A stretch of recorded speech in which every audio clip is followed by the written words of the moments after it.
I never saw it coming so soon, and we really had plans to grow old together, and it would have been a joy for me to grow old with such a person. And yeah, it really impacted my life, really impacted my life. Around that time, I even lost my studio space, but compared to losing her, that was nothing at all. I can always rebuild a studio, but I can't replace her. And I can love somebody else, and I'm open to that idea.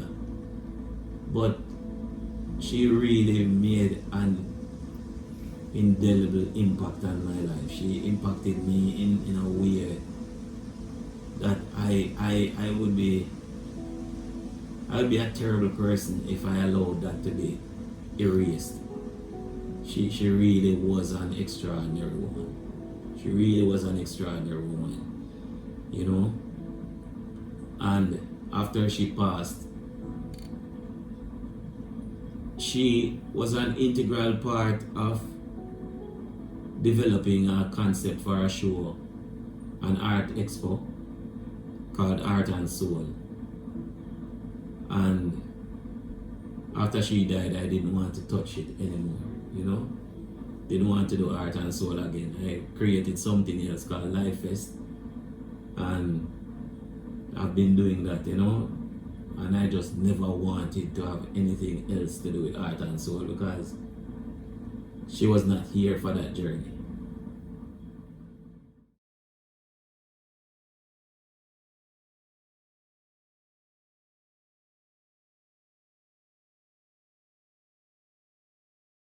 So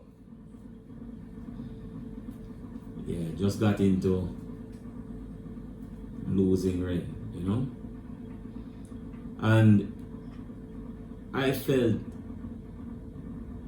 that it was necessary to dedicate this first episode to her as a part of my personal healing process. Just acknowledging this is something that affected you severely, and you have to just come to terms with it. Come to terms with how you are feeling, Wazari. Come to terms with the fact that you experienced a great loss, but also come to terms with the fact that your life isn't over.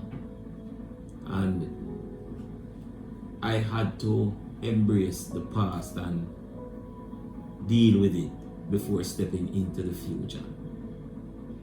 And I don't know if I was processing things properly. I think I'm getting to the place where I'm better able to do that. But this first episode is a part of the process for me moving forward comfortably, acknowledging that, yeah, this lady meant the world to you. She's no longer here, but the right thing to do is to keep going. And recently,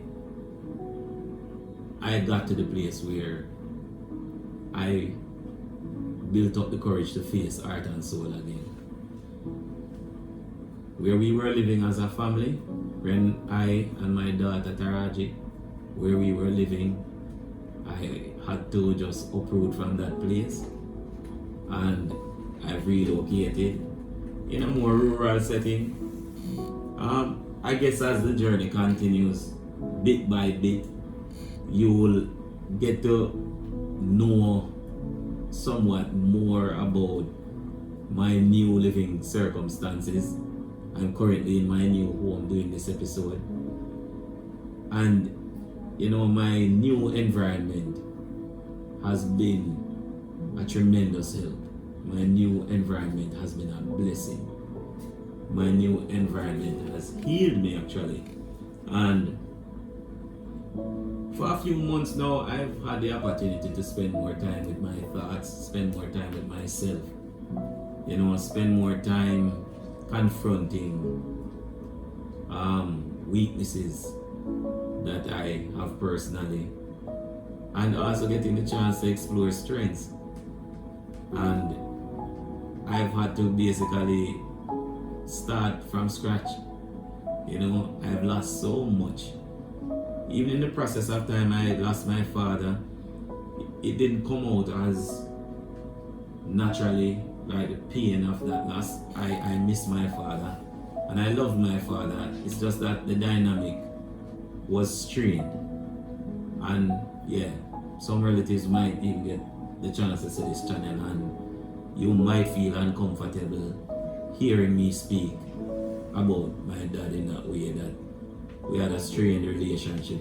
I didn't create that, and it was strained, you know. And but I do miss him, and I was relating to my brother, my good friend for almost 30 years, you know, that you have to get to the place in life where you can still have love for your parents even when they are not the best parents, because they contributed to your existence and they contribute to who you are as a person. And if you live to be someone who impacts the earth in a meaningful way, they would have contributed to that process as well, even just by facilitating life, you know.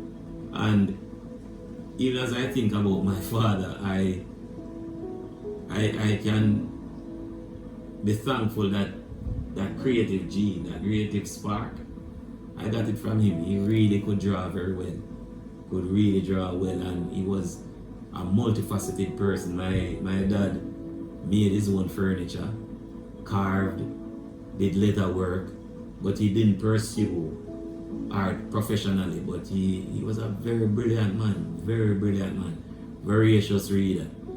And over time, I think you'll get glimpses as to my collection of books and so on. I love reading as well. So he wasn't a terrible person altogether. You know, there were attributes to himself that are commendable. But I'm coming to realize that I can be more charitable to his memory, because he didn't have it together. And sometimes we are products of our experiences, and his negative experiences shaped him, and he embraced those negative aspects of life to the point where he reinforced them in himself and then passed it on to his children. And that is why I'm determined to not pass on those things to my daughter. We have to just break the cycle at me, you know, start something new.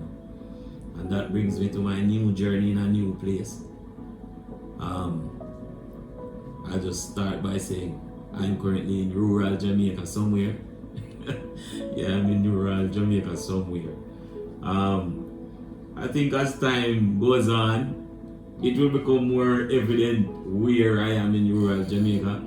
I'm not at that place of comfort as yet. I'm just not there right now. I am still dealing with some things, you know, from the whole, some unfortunate circumstances were around that time when I lost my studio space. And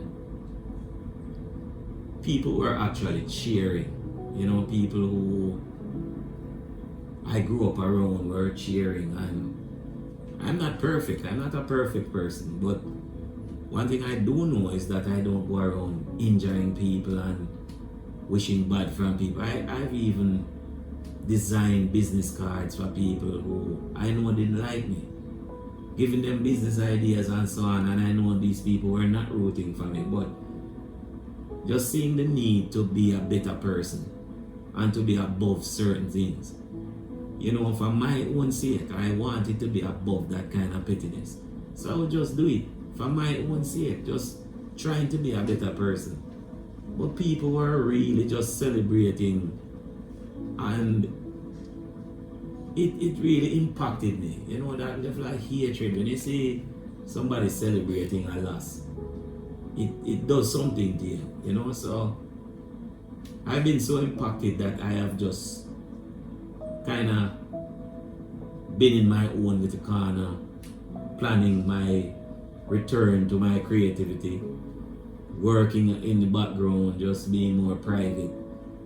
And you know, one wise lady, a lady called Ellen White, And you'll probably hear me use that name a lot because I respect that woman a lot. I have a great amount of respect for her as a person, as a writer, as a thinker.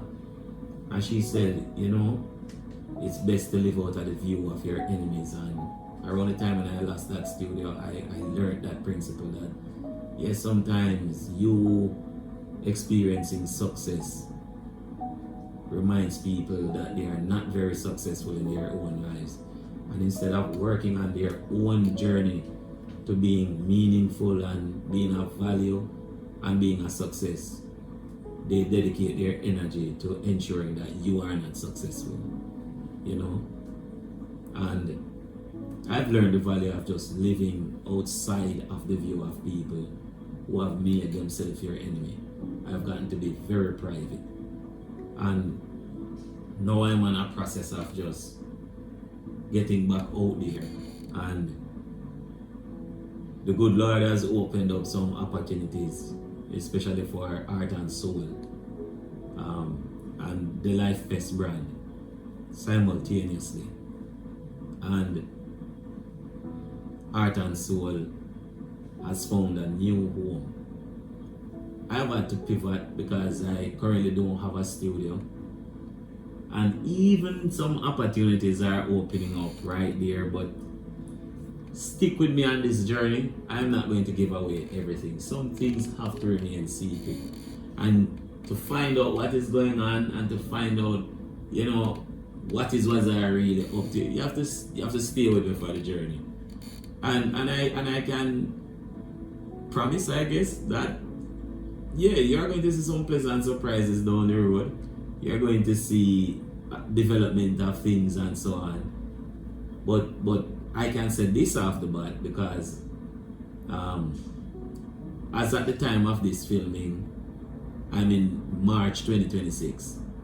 You know, on the 29th of March, I will be having my second show at the Cabarita restaurant. That's 5 Main Street, Port Maria. And that restaurant, boy, that journey was really a leap of faith, and the Lord allowed it to work well. And Art&Soul has a home now where we can build out a vision, you know, and I'm happy for that. I've had to pivot from identifying as a ceramist, and I've had to go back to my roots as a child where I just focused on being creative.